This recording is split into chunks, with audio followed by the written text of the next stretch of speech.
area. Derek, back to you. Thank you, Topper. The families of some of the Virginia Tech victims were on Capitol Hill today, pleading with lawmakers to close what they call the gun shop loophole. This after a similar bill failed to move forward in Virginia's legislature.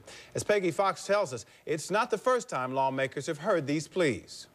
They wear their pain publicly, the families of the Virginia Tech victims. I don't want people to learn what happens to gunshot wounds when you're in hospital.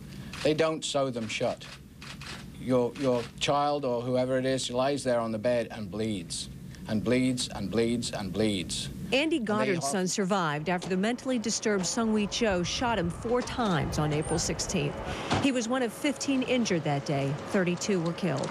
Lily Habtu of Woodbridge still has a bullet in her jaw. My family and I have suffered more than enough, and I would not wish anyone to suffer like we have. They say Virginia lawmakers turned their backs on them last week by defeating a bill that would have required background checks at gun shows. Now they're asking Congress to do it. That when a person's sense of right and wrong has been seriously compromised or is underdeveloped, they should not have access to a gun. Congress has been asked before to require background checks at gun shows. It was in 1999 after 2 teenage boys killed 13 people at Columbine High School in Colorado.